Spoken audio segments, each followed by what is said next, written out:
Campaigning for the assembly polls in Kerala has entered its last lap. I am Anandan, and to analyze the elections with me today is senior journalist and columnist M.G. Radhakrishnan. Welcome, sir. Thank you. There is this feeling that it is going to be a very close election. And despite it happening 2 months after the local body polls, when the left received a serious drubbing, no anti-incumbency wave is palpable. In fact, it would be right to say that there is no wave apparent on the surface, no wave whatsoever. Back in 2011, it was a close call for the Congress when the majority was just by 2 seats. Right. But even at that time, one could discern what was going to happen. But now, it is completely unpredictable. So what do you read of the situation? Well, absolutely right, Anandan, because I have not seen a more unpredictable election than this in my 40 years of journalism in Kerala. At least this is one of the most unpredictable elections that I have seen. As you said, the signs on the ground were different. For instance, as you said about the 2024 Lok Sabha election and the 2025, even more crucial, 2025 Panchayat elections. Lok Sabha election, it has always been the case in Kerala because it's always the UDF which has an upper hand in Lok Sabha election. But it is also right that the left used to rebound even in elections to the assembly held immediately after the Lok Sabha drubbing. So this is something which has actually baffled many political observers. Why this completely different results, different outcomes in so close elections? But here one could see that the Kerala voter has always been quite discerning in that, he or she seems to believe that at the center, it is a national party, which is more national party. Left also is a national party, but the Congress has a far more chance to make a government the center. So why waste vote on the left? So this has been there almost throughout Kerala's electoral history. But what has changed is in the 2025 Panchayat election. Panchayat election, this is almost it's a similar story, because even when you have, a drubbing in Lok Sabha election, a win in Assembly election, no matter whether you won or lost in Lok Sabha or Assembly, in Panchayat elections, the left always had an upper hand. A clear sign of its organizational capability, grassroots level contacts, cadre-based strength, and the leaders' much closer, more organic relationship with the masses. But 2025 Panchayat election changed even that. Never, at least except for once, 2010, left has won all Panchayat elections in the past. But 2025 changed that, where the left lost miserably. At the same time, what the left claims is that its vote share actually increased in Panchayat election compared to the Lok Sabha election. That may be right. But still, it never had such a huge rout in Panchayat election, which was remarkable. So that showed that left is on the decline, almost on a terminal decline kind of situation. From the Lok Sabha, if you come to the Panchayat. So that indicated a formidable anti-incumbency wave across the state in Kerala. But as you said, as we approach the assembly elections, this wave seems to be not invisible, but not as strong as we would imagine, considering the results, the outcomes of 2024 and 2025. So now on the ground, there seems to be no formidable or palpable wave in favor or against any threat. So this is what I said, this has not happened before. But now the question is, if there is no wave, is there a silent wave? This is something which you're not very clear. Yeah. This will be revealed only when the ballots are out. But having said that, I would still say that there is an anti-incumbency wave. Whether that anti-incumbency wave is strong enough to dislodge or to bring back UDF to power is a very, very dicey question, which is not clear. So, as you said, it could be something like the 2011 mandate, Yeah. which saw a very touch and go election, very close contest, where the UDF had just a two-seated. I will not be surprised if this election will be a repeat of 2011. Okay. So this could mark an inflection point in Kerala's polity. Well, it is in a way correct. But at the same time, Kerala is known for this close contest. Kerala, the UDF and the LDF are almost equal forces in Kerala. The difference would be usually of about 22% or 3%. That will decide the fate of both the fronts.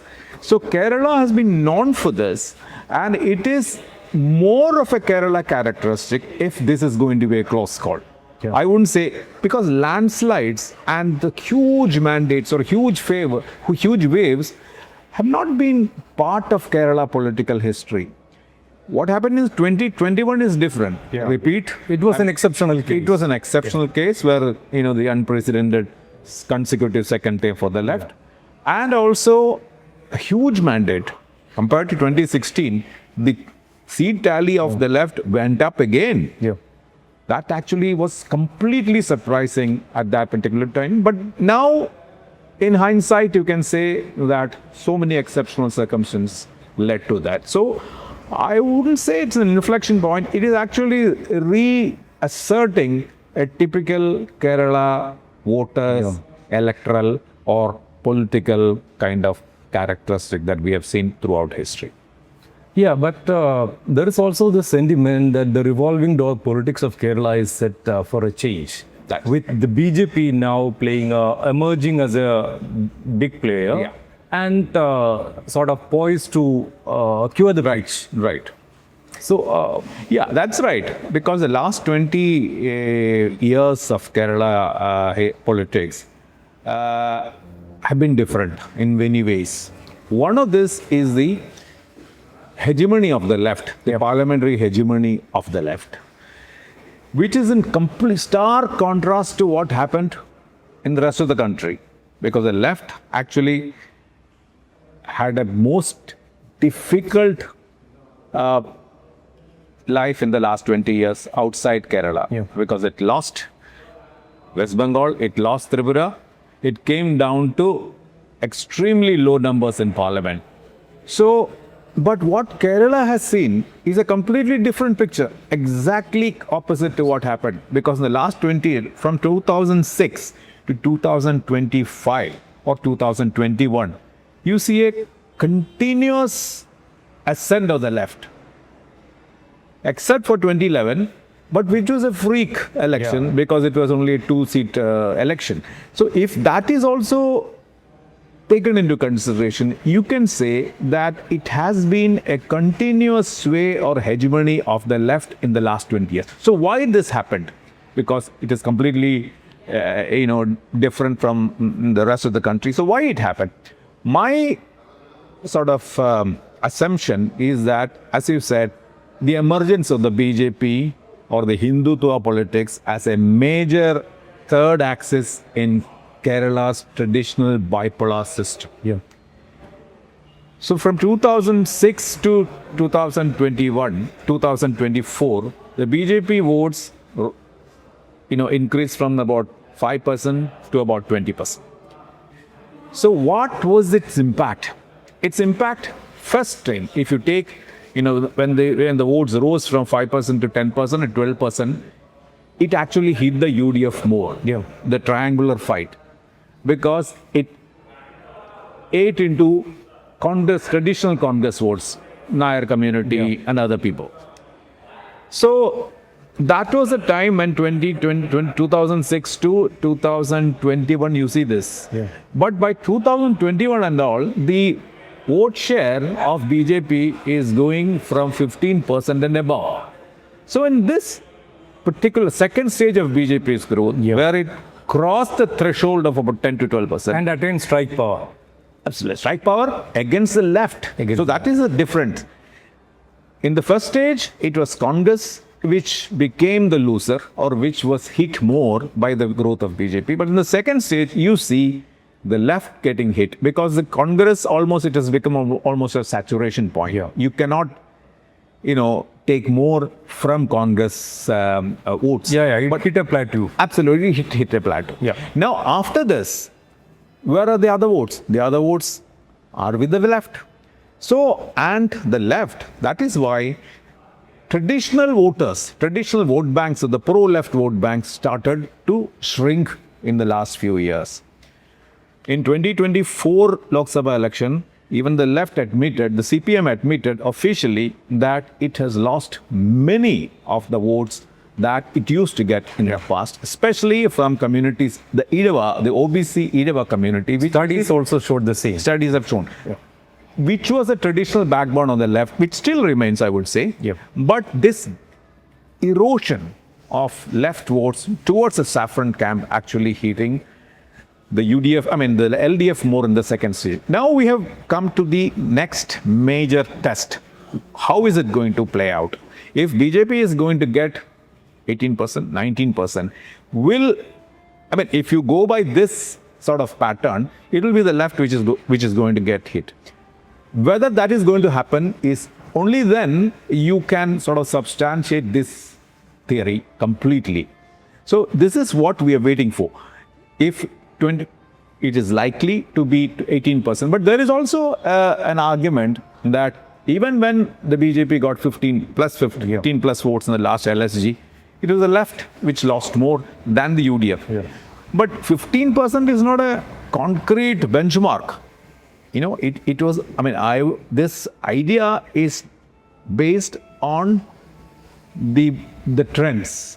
When it crosses a threshold from 10%, it could hit. I think it's absolutely logical and common sense also to think about it. And the facts on the ground also point to the same situation where how the Hindu votes or the Idava votes gravitating towards the saffron camp is something which is absolutely visible. So I think this emergence of BJP as a third axis is one of the reasons why the revolving door politics has come to its last legs in Kerala. But would this have a real impact, considering the fact that despite reaching out to the Christians, despite allying with BDJS, which is predominantly, which comprises predominantly members of the Idava community, and then despite now taking on board 2020, would they still be able to sort of reach out? Because even BJP leaders admit to a certain extent that it is still quite premature. The alliance is premature. There is trust deficit existing. Especially now the proposed amendments to FCRA, they have also ruffled many feathers, and the church leaders responded quite sharply to it.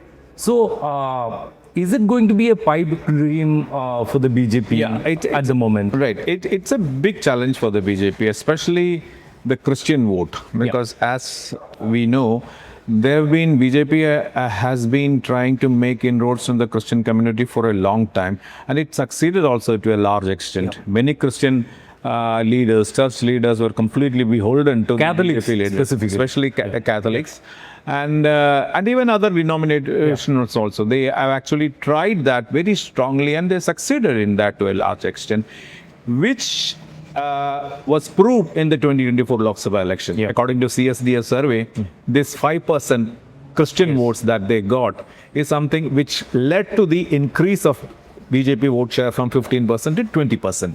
But what happened in LSG, exactly that 5% drop that you see in BJP vote share looks like that it is an indication that the Christians are no more, or Christians have left that, the saffron camp.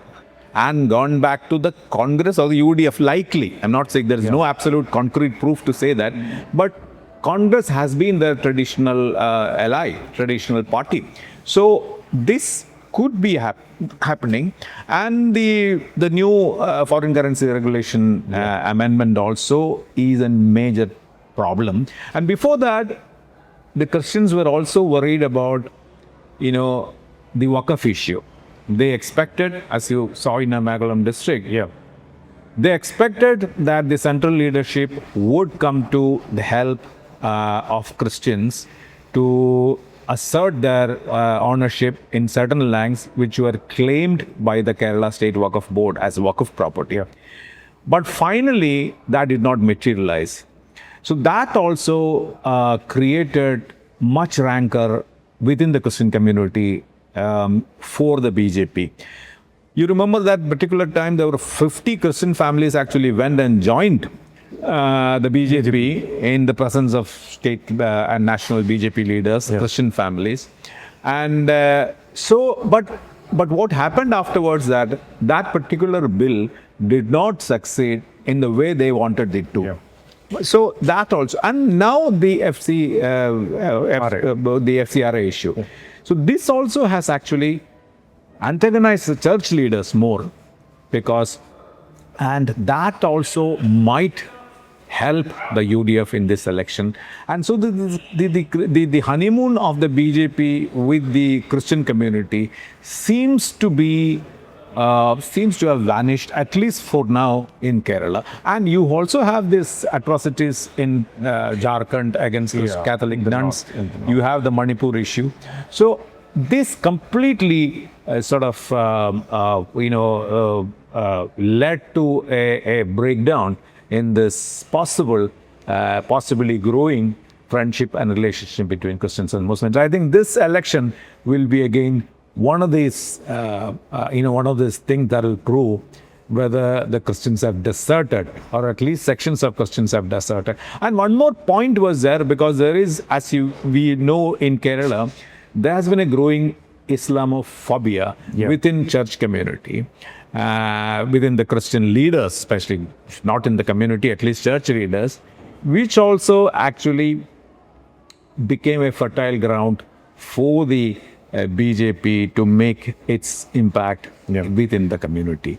So that also seems to have sort of gone down in its tempo, at least right now.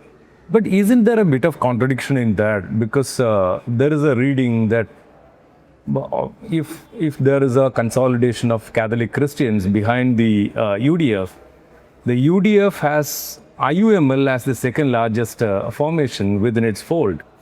So now, despite their Islamophobia, or despite the reservations they have about the Muslim community, now they have to have some sort of an understanding with the Muslims, especially with IUML. So how do these things, two things go together?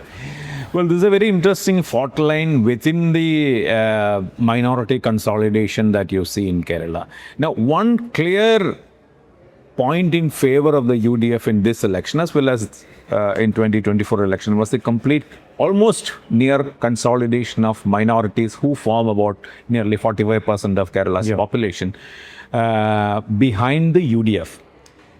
The minorities have always been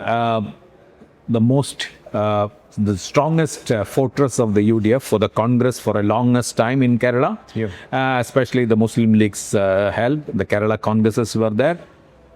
But what happened in recent times is that as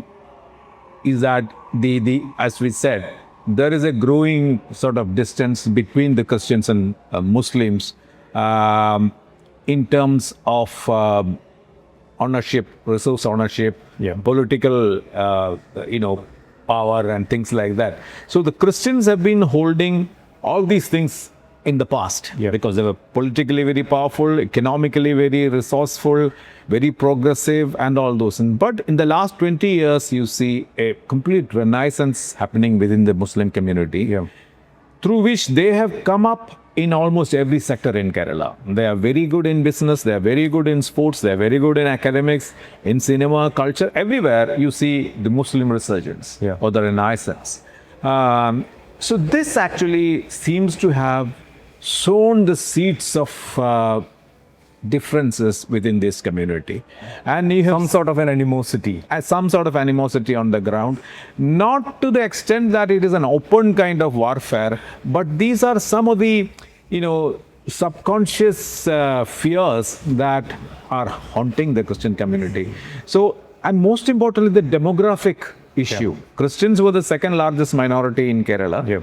But what you saw in the last 40 years is that the Muslims have replaced the Christians as the second largest community. And there has been a growing fear within the church leaders of the falling numbers of Christian population in Kerala. And there has been an open declaration of incentives declared by the church leaders for Christian families who actually have more children. So they were actually encouraging the Christian families and Christian community to have more children, because demographically they thought that they were under threat from the Muslim dominance. So economically, culturally, demographically, politically and all, the Christian hegemony or the Christian dominance has been very strongly challenged by the Muslim community in the last 3 or 4 decades, thanks mainly to the Gulf remittances and all. So this actually created, so the manifestation of these things you see in the hand chopping incident in Ernakulam in 2010, so many other incidents, and where these Muslims and Christian communities are large in numbers, in those pockets there is a very palpable growing sort of animosity between these two communities. So, and you have these church leaders coming out about and talking about this love jihad and not jihad and all those things. However, contested, this was amplified across the state in Kerala. So all this was there. So 2021 elections, you see this Christian church leaders coming out openly saying against the UDF. They are saying that UDF, if the Congress is going to continue its, and there was this complaints about, the Muslim community cornering all the, the incentives, whatever concessions and other things, which were supposed to be going to all the minority communities. I think the fair or the rightful share of the Christian community has been neglected when the UDF was in power because of the Muslim League dominance. And it's a fact that Muslim League dominates UDF because Congress has been marginalized in North Kerala since about some 20-25 years. And that place, it is the Muslim League which is leading the UDF, especially in North Kerala. So this fear of the Muslim League dominating, and you had these memories about Muslim League demanding its fifth bar stay in UDF in the 2021 cabinet. So all this combined to create a kind of fear psychosis within the Christian community, who said that if the UDF was going to continue its dependence on Muslim League as a major player, they would be sort of distancing themselves from the Christian. And that happened in various places. Some of the top bishops and church leaders actually openly said this. And one of its open manifestation was the Kerala Congress Mani, the KCM, the Catholic Church Control Party, the largest Catholic party, leaving the UDF and joining the LDF. So 2021 election, you saw that many Christian-dominated districts, Idiki, Kottayam, Pathanamthitta, to an extent Ernakulam, these were completely inaccessible for the left for the longest time. But what happened in 2021? All these districts turned towards the left, mainly because of the Christian thing. So the point is that, and along with that came the BJP's attempt to woo the Christians to their fold. So all this together created a completely sort of, antagonistic position from the Christians towards the Congress and the UDF, which helped the LDF also more. So what you see right now is that it looks like a further consolidation of minorities behind UDF, but these fault lines still continue. I would be surprised if some of the Christian sections, or some of the major Christian sections, will continue to harbor these fears and will not be happy about the Muslim League's dominance in the UDF. So this is a major fault line. Even when you say that there is a near complete consolidation of minorities, both the minorities behind UDF, you have these subterranean fault lines which might play out in this election.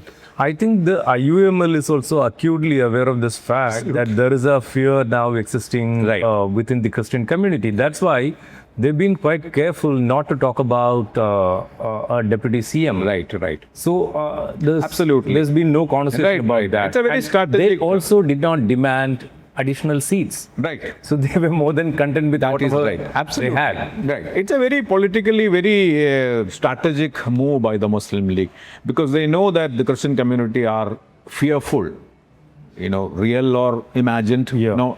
It's a different point about this Muslim thing. So they didn't want to antagonize the Christian churches. So I think strategically that was a good move. But this hostility has been ingrained since about maybe four to 5 decades.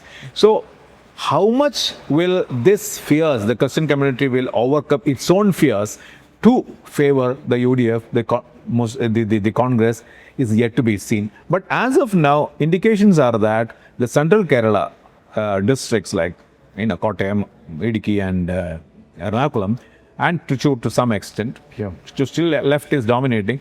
The other districts, central Christian dominated districts, will be won by the UDF thanks to this Christian position and the sort of decline of popularity of the Kerala Congress Mani. Not that the party has sort of dwindled, but Kerala Congress Mani with the left is not as acceptable to the Christian community as Kerala Congress Mani with the UDF. But I think both Kerala Congress parties are currently facing this issue of having not many youngsters to sort of recruit. Right. Because of the migration of Christian youth for jobs, for education, and then permanent settlement abroad. Right. So this has also got to do with the demographic aspect of it. Right, absolutely, because the Christian community is facing a major demographic fall, a drop, I said for various reasons, because primarily it was a sign of the progressiveness of the community. They were the first to embrace the family planning system and such modern kind of things. And they were the most literate community in Kerala. So that was the... But now this competition for the space between the Muslims and Christians have actually led the Christian church leaders to come back again. So the Kerala Congress Party also faces this kind of problems because not just because of migration, but because of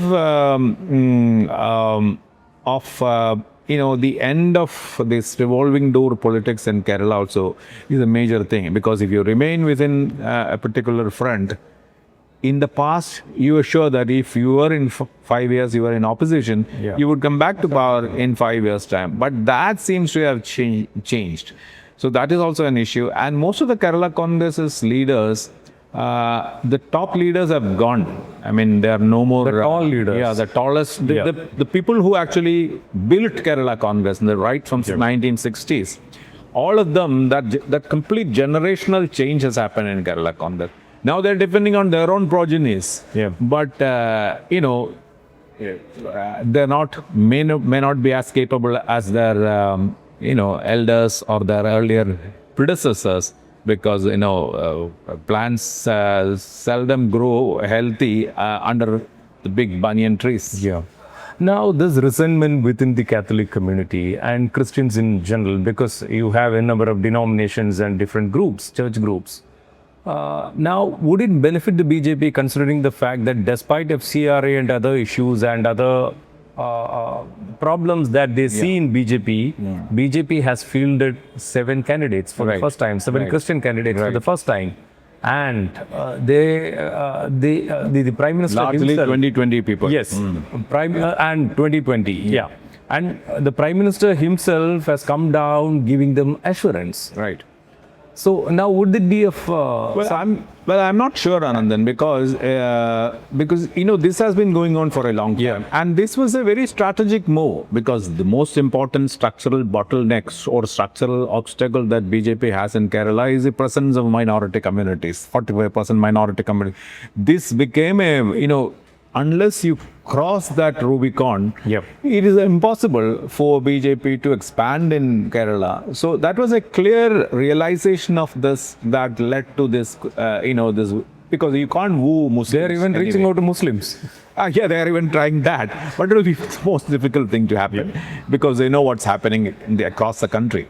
So Christians have been a possible vote bank, definitely for various reasons, for historic reasons from that.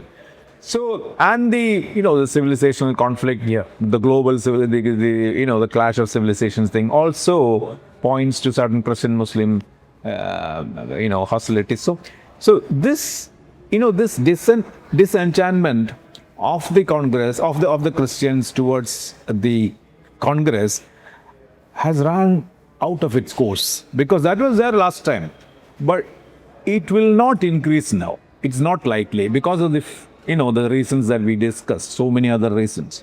So I don't think so. Whether that is going to help the LDF is a very interesting point to watch. Many people say that Kochi, for example, in Anandan district, Kochi is a constituency where the Latin Catholics dominate. So the indications or the pre-poll surveys point to a left victory, because the Latin Catholics are not happy with the UDF, because they have not been given their due. That is, at least that is what they think.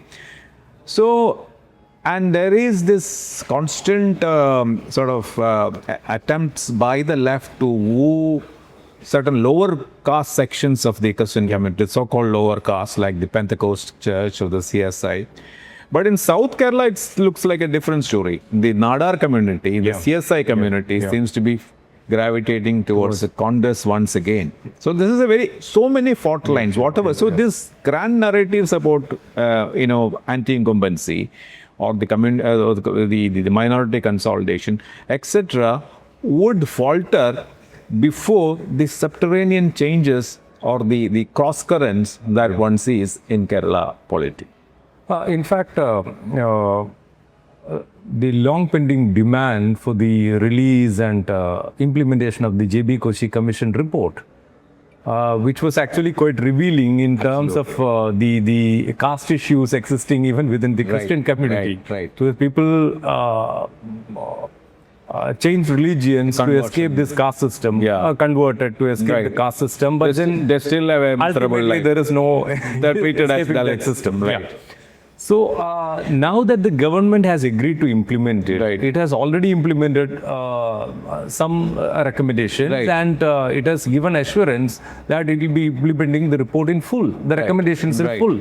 Now, is that going to be of some help to the LDF? I think so. I think to some extent, to a limited extent perhaps, but definitely that is a major thing in favor of the LDF, which was never there. The JB Koshi Commission report is something which the Kerala Congress Mani of the left front is actually going to town with. It is campaigning on this. And one of the most important recommendations of the committee, pensions to the nuns. This is a huge thing, because we know they are some of the most oppressed communities in Kerala, not just in Kerala, everywhere, because they don't have a real income. After their sort of nun life, they're completely helpless unless they are dependent on the male-dominated churches. So for the first time, and so many kind of revolts that in the past, Sister Jasmine's issue against and the patriarchal system of the church, like the Franco issue was there, and some of the nuns were forced to come to the streets to demand for a better livelihood.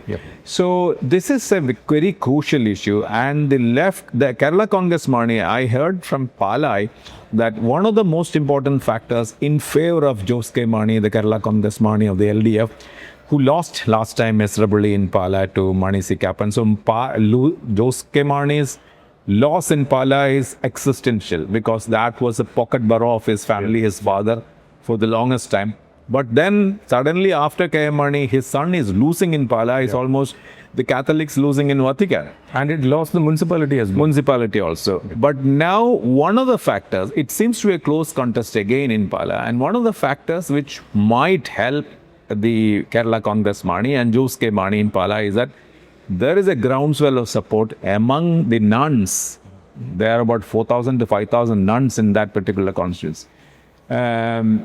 So that is something which is that is again a very small subterranean fault line. There is a division that is engineered within the Christian community. Within the Christian community, like the left successes in making inroads into Muslim community in the last 10 years until 2024. By fielding independence and fielding independence and leading the agitation against the citizen amendment thing.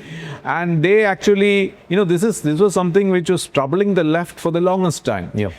Leaders like M.S. Sambodripad used to say that this, unless you break your inaccessibility to the Muslims, you will not expand to the minorities, you will not expand your base in Kerala.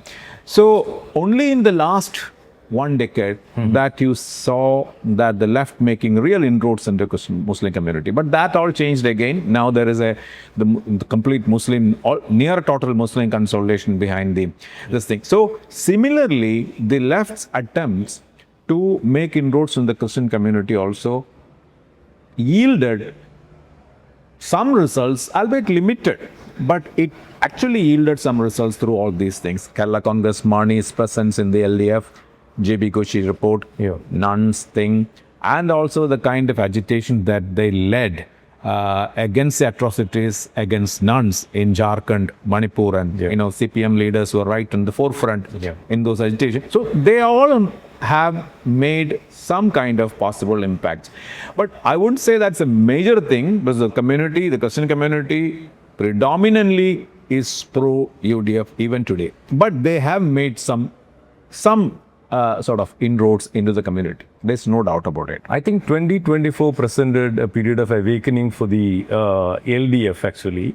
After, especially with the Lok Sabha results, it realized that there was a consolidation of Christians and Muslims behind the UDF. And then they started trying to woo back the OBC Hindu votes. Right. And they also tried to sort of build their bridges with the Nair community by cozying up to NSS and all that. And then came the global Ayyappa Sangamam, which many believe was a misadventure. Right.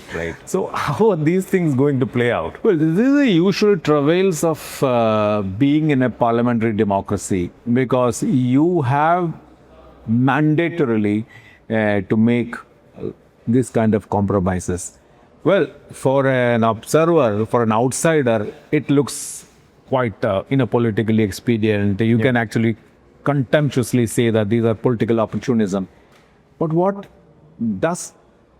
can a political party fighting in a parliament election, fighting a election in a democratic system can do? For instance, as you said, the minorities have gone to the UDF. What the left sees, the minorities have gone to, and there was a large section of Hindus from their fold eroding, gravitating towards the saffron cap. So this party also has to contest election. This party also has to come to power. That is their thinking. Pragmatic politics. So they, desperate as they are in this particular situation, what they tried was doing all these kind of social engineering mechanisms. Christians wooing Christians to some, through this thing, and wooing, because this is something you have seen in UDF. But the problem is that left is audited more by Kerala society because of its ideological and moral high ground that they claim, and people accept that to some extent. So there is a tendency for the society to make them more accountable, more audited. You are not worried if the Congress does all these things, and Congress has always been doing this thing. All the community organization, caste organization, appeasements, everything they have been doing. But then people think that is in the nature of things for the UDF. But why should a left party do? But unfortunately, left also is here in this political contestation, this side for political contestation. They also have to win elections. So they do what they did, was Christians did. And this Hindu thing, this soft Hindu image that came to acquire was because of this. they are accused of, they were once accused to be appeasers of Muslims. So in spite of that, they're losing Muslim seats, Muslim votes. CAA agitation was a classic example. They were in the forefront, but yet the Muslims favored the Congress and the UDF. In spite of Congress' so-called, soft Hindu image outside Kerala, they remained within the Congress. So the Christians are like that. So what can a party like the left do? That is what they think. So they started building bridges with communities, and that also became disastrous to some extent. The kind of cordial friendship that they worked out with Vellapalli Nadeshan, the SNDP leader, actually antagonized the Muslims more, because this leader has his constant habit of bad-mouthing the Muslims. Yeah, and adding to that, the utterances, frequent utterances by Chief Minister himself against Jamaat-e-Islami. Exactly. So that is the other side. So the Jamaat-e-Islami definitely deserves to be criticized from a left point of view, because they're saying they are against the extremism of all varieties, whether it is minority communalism or majority communalism. So they have a right to say, especially what you see in Bangladesh is a classic point. But the point is that at this particular context, when the Muslims are distancing from you, your utterances or your speeches, extremely spirited speeches against the Jamaat-e-Islami, has been very brilliantly construed by your rivals as an anti-Muslim campaign. One time it was portrayed as anti-Malappuram. Yeah, absolutely. Because earlier it was the other way around, because that's Malappuram was actually granted when the LDF, the left, was in power, and they were accused of appeasing the Muslims by granting Malappuram pandering to them. That was a Congress major challenge. In was Congress leader K. Kelappan, who led a campaign against the formation of Malappuram district. And Muslim League was given a decent status in Kerala politics by the left in 1967. The Congress never did that. Congress, considered Muslim League a pariah even after they had alliances in the election. They never go. So that is all there. Now the pendulum has gone to the other side. Now, but not only because of propaganda, but the left also made some serious wrong moves, like not condemning Vellapalli Nadeshan's communally, completely vituperative statements. Comments. Absolutely. So that was the case. And you also saw this NSS, the attempt to sort of cozy up to the NSS. And that was also surprising, because NSS has always been on the other side of the left, the upper caste Hindus. But caught in this particular situation, the desperate attempts by the CPM was to sort of come closer to any caste or community organization, Hindu community and caste organization on the ground. So the other thing was the Global Ayyappa Sangamam. Global Ayyappa Sangamam was completely, a disaster. Unwarranted. Completely unwarranted. But then again, the attempt was to sort of clear the air that after what happened in the gold haste thing. So they wanted to survive the damages inflicted by the gold haste case in Shabarimala. So they came out with this Ayyappa Sangama, which also backfired to large extent. So in the end, and which was attended by the NSS representatives, a person like UP Chief Minister Yogi Adityanath actually sent greetings to Ayyappa Sangamam meeting held by the left. So all this became a great fodder for the UDF to sort of campaign that the left became a B team of the BJP, and there was this deal, and there were some other instances also, as you know. So all these together, I think this social engineering exercises of the left must have won them some dividends, especially with the Christians thing. But generally, I would say the sum total was minus for the left.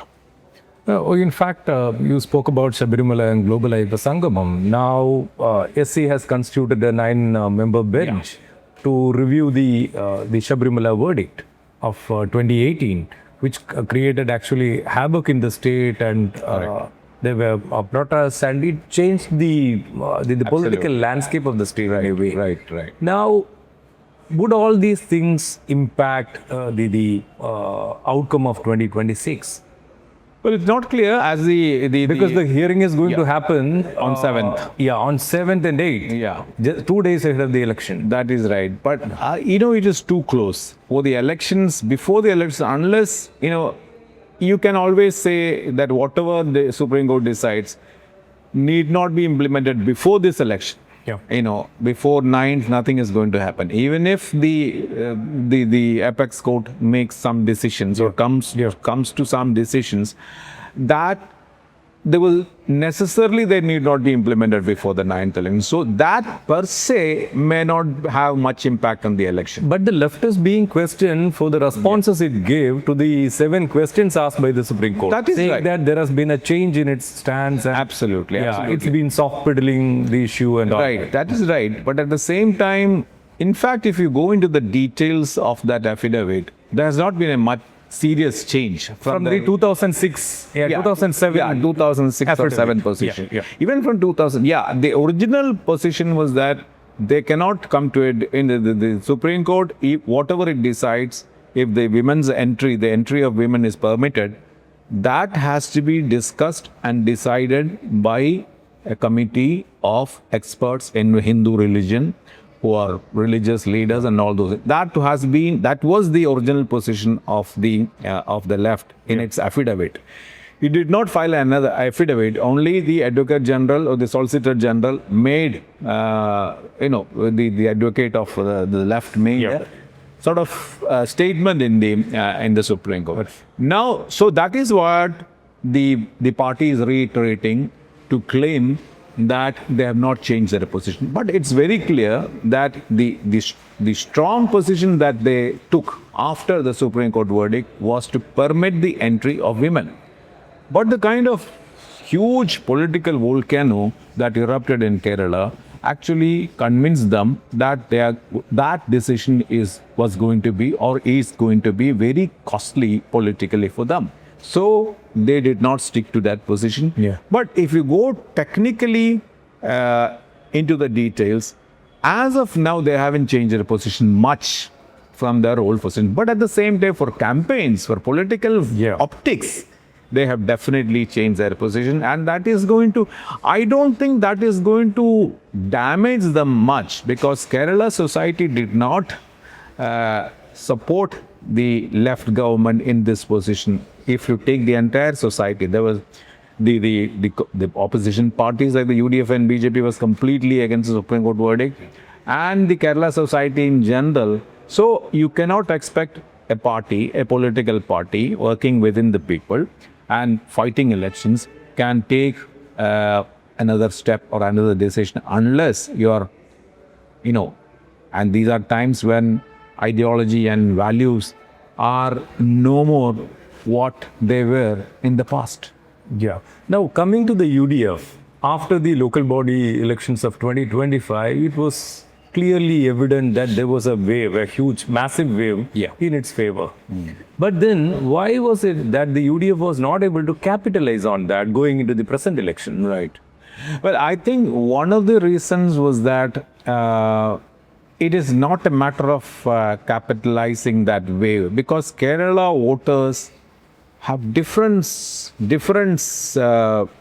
attitudes or different ways of approaching different elections.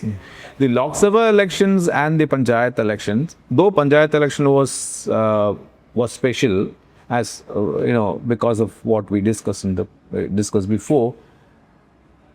Even if the UDF tried to capitalize, I think that they wouldn't make much of a dent in the Kerala voters' minds, because Kerala voter has always behaved like this. He would vote for the UD Congress in the Lok Sabha. Immediately afterwards, it will vote in the left. So it is not a matter of capitalizing to some extent. Number two is, of course, there are internal problems. Number two is that that problem is mainly revolving around the chief ministership or the internal problems politics within, of within the Congress. Congress, the internal schism or the kind of divisions within the Congress also was a major dampener. It actually, was, it gave a very bad message outside, because if they are going to fight for this chief ministership even before the election, even before there was no clear indication who was going to come to power, what would they do if they come to power? And you have seen that in 2011-16, when Congress leaders were fighting with each other like anything. VM Sudhiran, the KPCC person, was attacking the Chief Minister Oman Chandi and Ramesh Chennathala were in loggerheads. Muslim League issue was there, the fifth minister's thing. So many problems. That particular government was completely haunted by internal problems. So, this the present fight between the Congress leaders about chief ministership, and also after the election, candidates were announced. The kind of revolt that former KPCC person K.C. Radhakrishnan raised, and the MPs actually wanting, and the UDF convener himself was in the fighting against the leadership decision not to field him as an assembly candidate.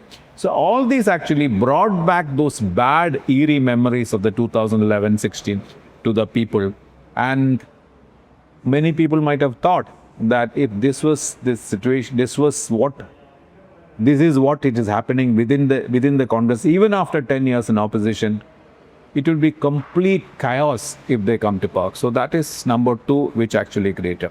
Number three, I think, unlike the Lok Sabha election and Panchayat election, one particular point about in favor of the left was the continuing popularity of their incumbent MLAs, legislators. So this is something which you see across the state.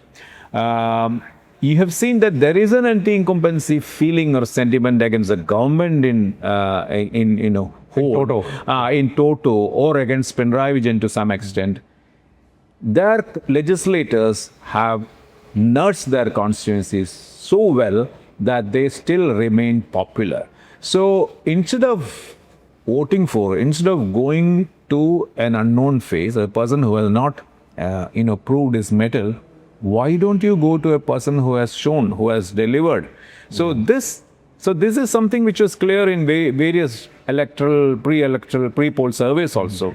The anti-incumbency wave against the government does not translate into anti-incumbency against legislators. So this is very interesting. But such a situation was imagined even during the LSG, the Panchayat elections also. Many people, I think we discussed that also at that particular point of time. The anti-incumbency against the government, the LDF state government, need not translate to the Panchayat elections. So many people thought that Panchayat elections will not be an encore of Lok Sabha elections, that the left may not lose. But what happened was the opposite. The left lost heavily at that time. So you cannot depend completely on this particular point, but as most of the pre-poll surveys show, the LDF margins, the anti-incumbency wave is there, that will lead to a loss of many LDF held seats. And even if LDF legislators, LDF candidates are going to win, the majority, their margin will be sort of, reduced heavily. But in spite of that, the left still enjoys a huge superiority in terms of seats against the UDF as of now. So to cover that distance will not be very easy. So even if that is why even if there is an anti-incumbency wave, will it be strong enough to bring back the UDF back to power is still an unanswered question. Maybe that's why the left chose to field most of its... Exactly. That is the reason why the LDF retained most of these candidates, most of these legislators who won those elections. So that was a very deliberate, very, very planned strategy. And that is because of this, the popularity enjoyed by the left, the incumbent legislators, among the electorate is still a major factor. So I think all these factors combined, and the other factors, as you said, the kind of fault lines within the consolidation, things like that. Those consolidation might happen in Lok Sabha elections, especially after Rahul Gandhi and Priyanka Gandhi taking Kerala as their favorite electoral turf. Yeah. This has worked wonders for the Congress to attract the minorities. Yeah. So they are seeing the alternative face or the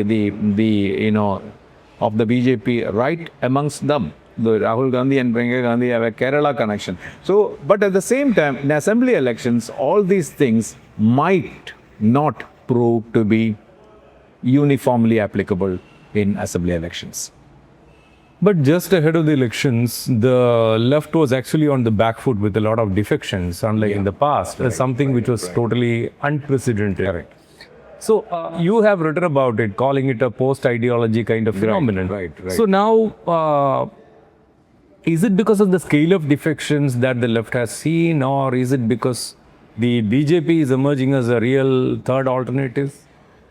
Well, all these points have some kind of credence in this particular matter. But defections or dissidents are not entirely new to the left. You have seen much more powerful leaders actually deserting. K.R. Gauri. Gauri Amma, M.V. Raghavan left during the 80s. And Gauri Amma in the 90s. And so many others. But that did not create a major impact or a major dent in the left organization. They actually survived, not just survived, but thrived even afterwards. Yep. And imagine the kind of image of Gauri Amma or M.V. Raghavan to that extent. Gauri Amma was the most, legendary communist leader of the in the country, in the entire history. So they did not make a major impact. Thanks to the organizational strength. But at that time, one particular difference was that you had a array of stellar leaders in the left still leading the party, like M.S. Sambodripad or E.K. Nayanar or V.S. Anandan and so many others. So you had that strength within the party to hold the fort in spite of the kind of threats that rose from people like Gauri Amma. In fact, you remember that Gauri Amma's major conflict was against E.M.S. Namboodiripad. But E.M.S. Namboodiripad, being the kind of popular leader that he is among Indian Kerala's masses, he actually won that battle at the end. But that is not the case now. You don't have a leader apart from Pinarayi Vijayan of stature like that old leaders. So holding the fort at this particular time by a single leader will be problematic, number one. Number two is that even though these leaders who deserted CPM right now are not of the stature of maybe Gauri Amma or M.V. Raghavan, and those two leaders revolted right in the citadels of the left in Kerala. M.V. Raghavan in Kannur, Gauri Amma in Alleppey. These are the bastions of the left. So in spite of that, they did not work in against the left in the long run. But now these leaders are not important. But you have not seen so many leaders revolting against a party in the past. There was one Gauri Amma, one M.V. Raghavan. But now you have about 8 to 9 people, actually important leaders, former MLAs, former ministers, state committee members, state secretariat members. People living in the party is not a bit new. The post-ideology thing is that even if there were, defections or crossovers or, things like that in the past, most of these leaders went either to the Congress. If there was defection from Congress, they came to left. Right from K. Karunakaran onwards. K. Karunakaran, the tallest leader of Congress in the post-independence period, actually, and who was supposed to be the most anti-communist leader of the Congress that Kerala has seen, had no qualms to cross over and join the LDF. But that did not work out finally. That is a different matter. Likewise in the left also. K.R. Gauri Amma joined Congress and M.V. Raghavan joined Congress and became... Both of them formed their own parties and aligned with They became partners in the UDF. They became ministers. And it was unimaginable for a person like Gauri Amma and M.V. Raghavan the most veritable anti-Congress leaders that Kerala has seen, breaking bread with leaders like Karnagaran or A.K. Antony and some people like that. But you never saw these people from the secular parties like the Congress and the left joining the BJP, the other end of the other extreme end of the ideological spectrum. Yeah. So this has happened right now. You have a former CPM MLA joining the BJP, former CPI MLA joining the BJP. This has never happened before. That is why I think Kerala also has caught up with the post-ideology phase which is a universal thing that you see. Ideologies do not matter. Politics, political value systems do not matter. All that matters is, what do I get right now? A crass opportunism. So even opportunism is a value-related word. It is the order of the day to move over to whatever. So this is something, the Ayarams and Gayaram phenomenon that you saw in North was not applicable to Kerala for a long time. But now the Ayarams and Gayarams have become very common. Congress leaders, daughter and son, Karnagaran's daughter went to BJP, Antony's son went to BJP, CPI leaders, CPM leaders. So this dividing line between KPCC president's brother, and former Chief Minister Umman Chandy's son-in-law. So this, this line that divided ideologies or political perspectives or world views is being blurred completely. So this has happened elsewhere. Now it has come to Kerala also. So Kerala is catching up with the mainstream politics of India. We spoke about this being a do or die election for the Congress and for the left. And now the left has the cult figure of Pinarayi leading the election. This has never been a left kind of a phenomenon.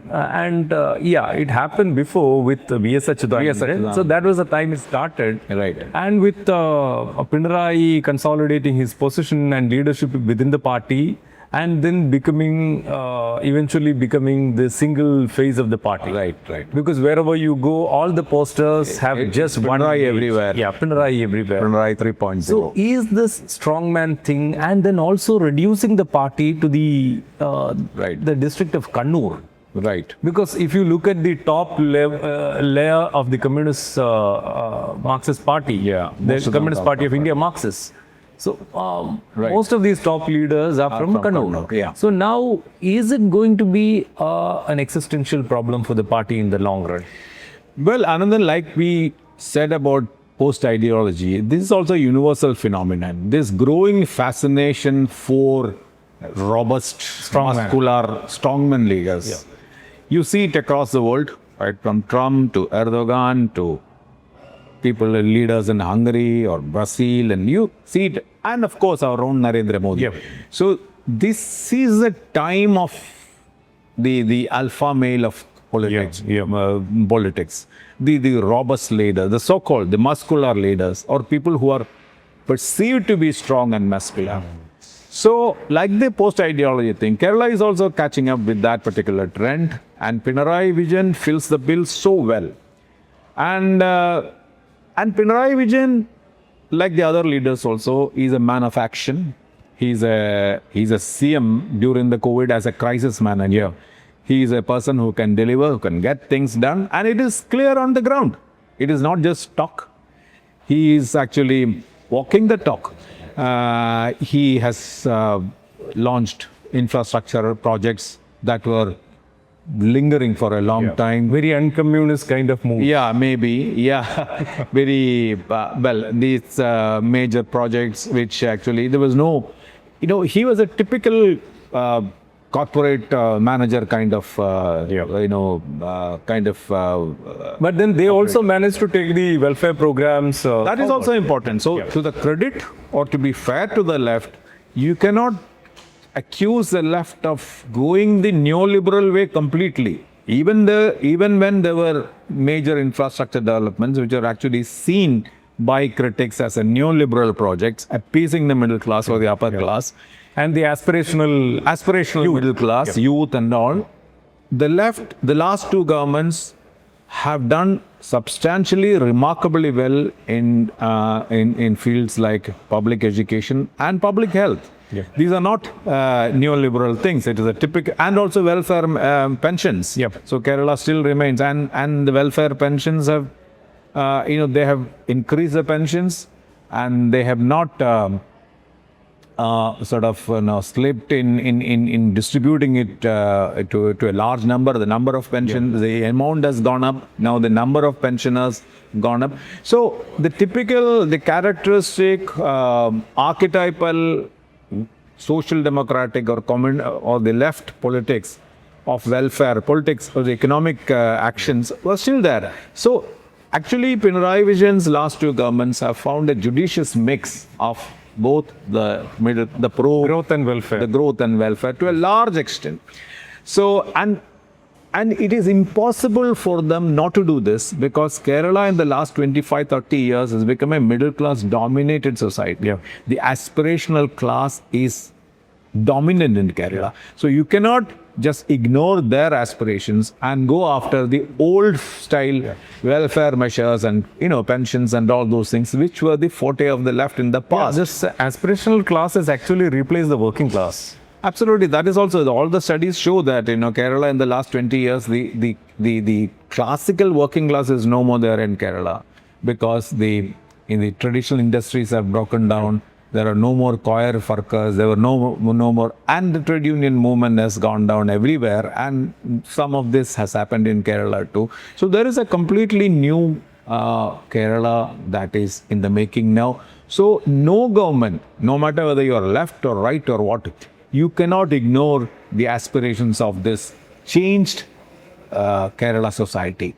So I think the left, it should be given, the last two governments should be given credit for what they did in the development sector, the capital investment sector, as well as the welfare, the social democracy. And this is a formula fine-tuned and implemented so well by no other than the BJP government in the center. Yeah. It is a growth plus welfare model of Narendra Modi. And so I wouldn't say that they were imitating the Narendra Modi thing, but no government can ignore these things. So this welfare plus growth is a present mantra of politicians, of successful politicians, successful governments across the country. So this is very clear. Which is the modern day paradox of the Kerala model. Yeah, absolutely. The Kerala model has to change with time. Yeah. So this new Kerala model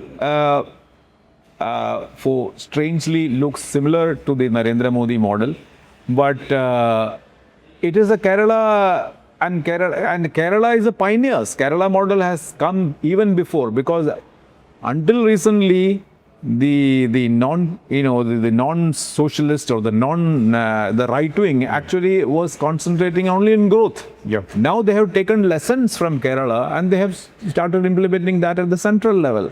One of the most important reasons for Narendra Modi's continuing popularity is because of the spate of welfare measures that he implemented, that his government implemented. So this is a new Kerala model, which is actually not a copy of them. I would say that the right wing actually copied from Kerala to implement the Kerala model to a national scale. Now, could this be why Mr. Vijayan, Pinarayi Vijayan is under attack, not from the BJP, but from none other than Rahul Gandhi and the Congress for following this particular path? Right.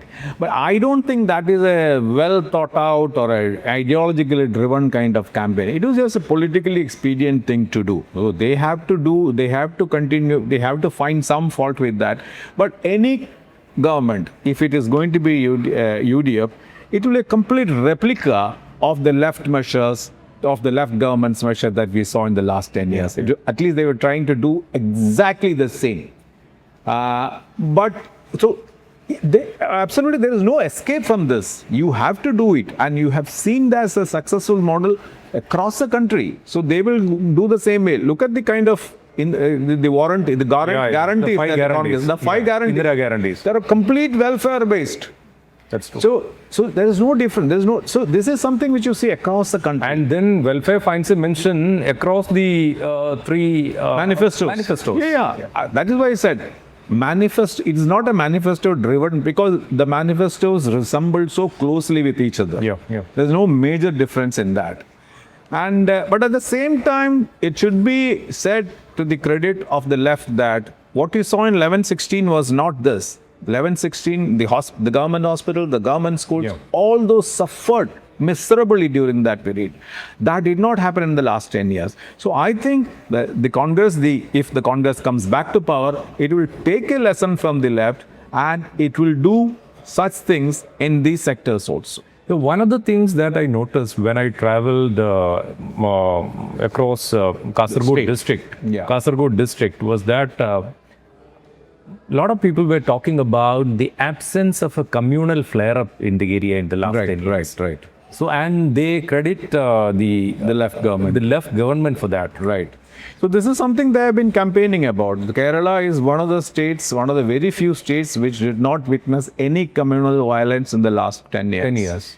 That was not the case before. You had Marad, you had so many other things, so many other incidents. So that is also it's a matter of credit for the LDF. But that owes more to the traditional. I think the communal violence that happened in Kerala is not a characteristic of Kerala. There were exceptions, there were aberrations. So I wouldn't say that it is only because of the left government is in power that these things did not happen in Kerala. Kerala owes this to its own history and tradition. In spite of all the religious and communal kind of differences you see in this country, in the state, you have this, this kind of violence is something which has not happened in Kerala. And even the most communally militant organizations of the state would not be favoring a violent kind of action in Kerala unless some exceptional things happen or certain exceptional happen. So this is something, though the last 10 years definitely were completely free of communal violence, definitely some credit has to go to the left governments, but at the same time, it also has to do with Kerala's own traditional and history. Yeah, and now this doesn't have anything to do with the present election because it is about India alliance, which is not applicable to our political situation. But the vitriolic campaign and the mudslinging that is happening, primarily involving leaders from the LDF and especially national level leaders from the LDF, Rahul Gandhi and So, is that indicative of an imminent collapse of this India alliance?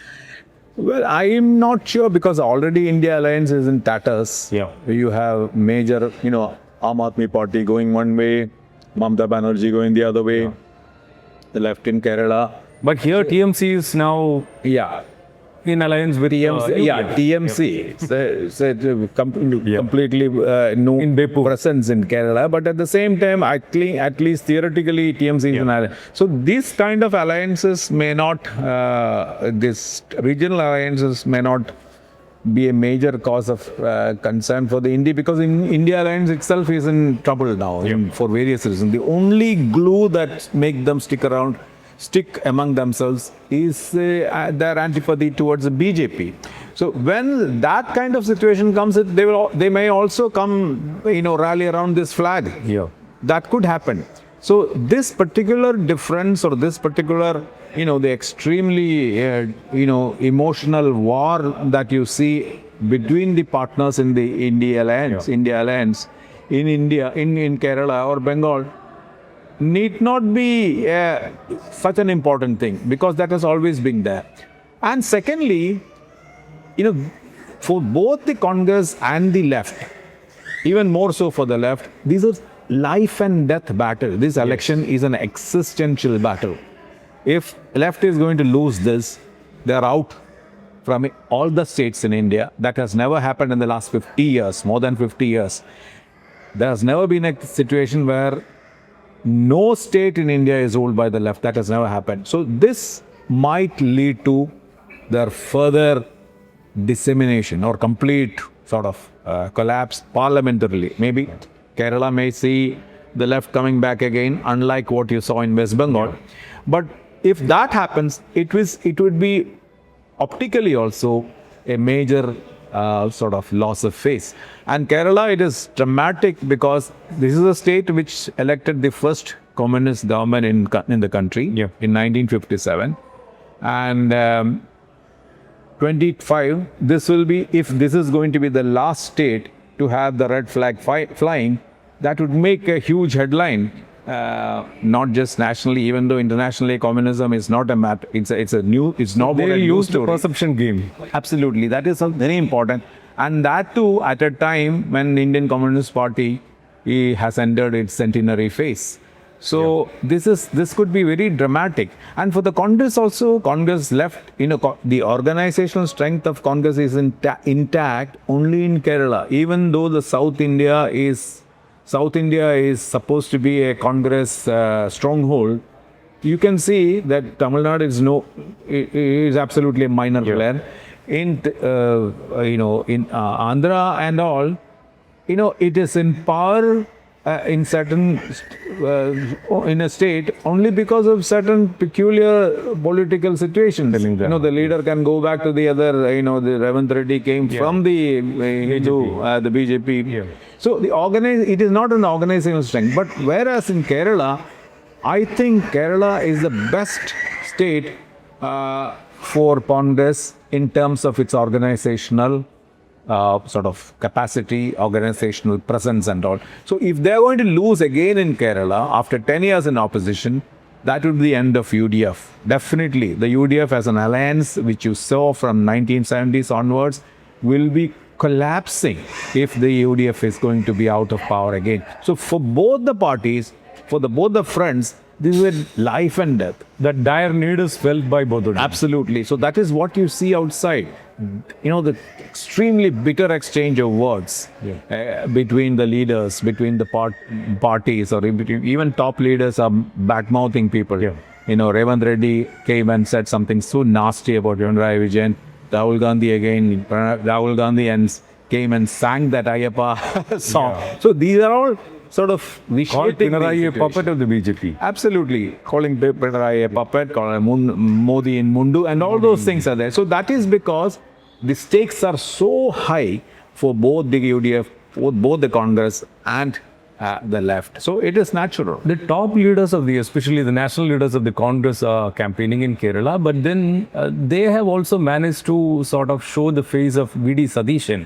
He took out the Pudu Yuga Yatra and he is the one steering the campaign. Right. So will he be in a position to provide a sort of counterweight to Pinarayi Vijayan? Well, in many ways, he can provide. So right now, 2 months back, 3 months back, we all saw stories about 4 to 5 contenders in Congress for the chief ministership. Right, from K.C. Venugopal to Shashi Tharoor to V.D. Satheeshan to Ramesh Chennathala and even Muralidharan as a possible contender. But as we approach the election, as the election is nearing, it is clear that the number one contender or number one candidate for the chief ministership, if the UDF wins, will be V.D. Satheeshan.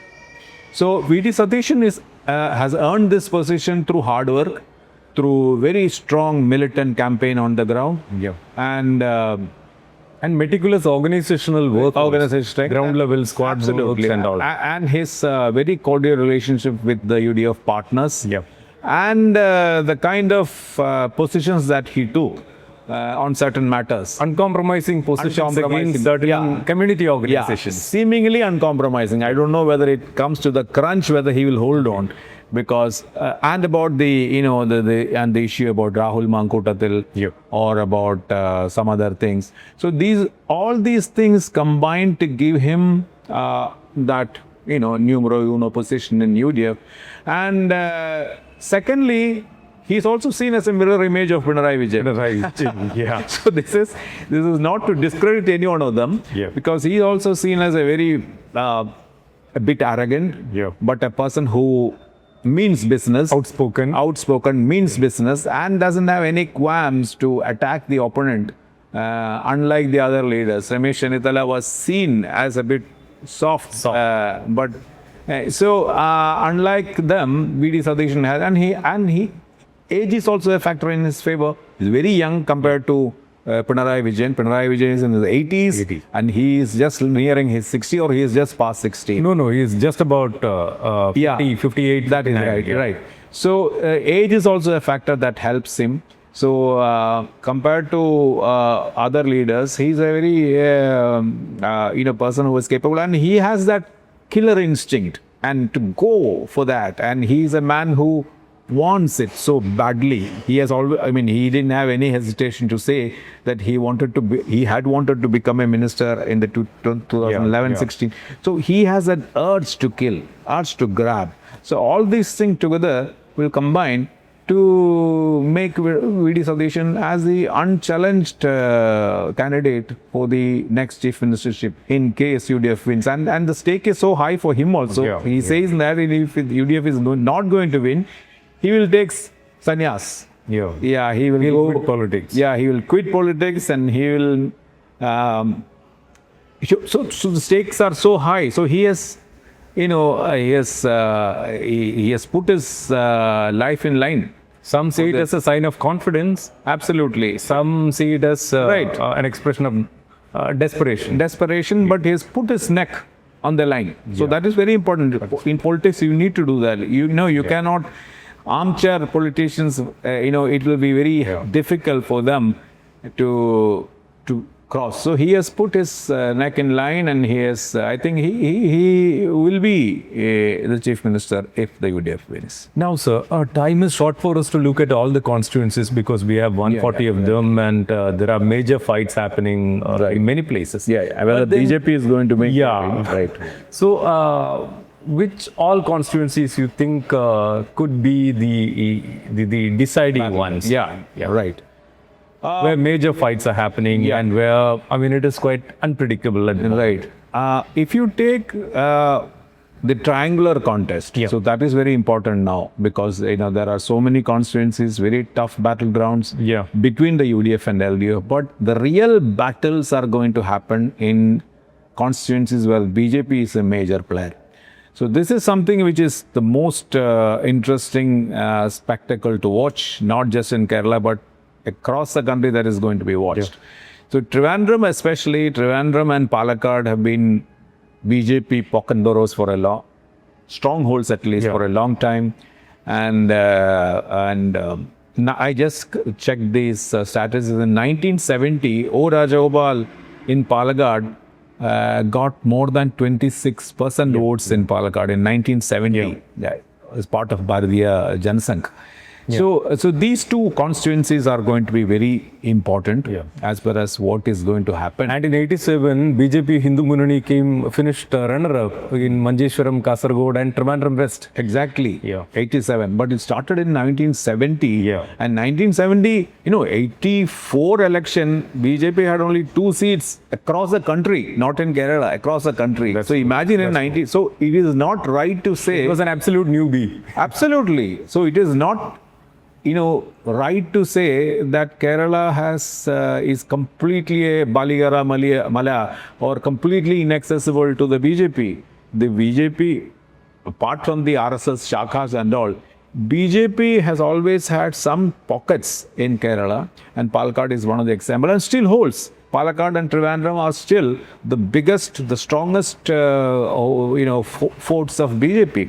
So I would watch most intently what is going to happen in 3 constituencies in Trivandrum, Nemam, classic case, Pattiurkava, Kazhakoottam. These are 3 complete battlegrounds of 3 major forces. And then Palakkad definitely is a major place to watch.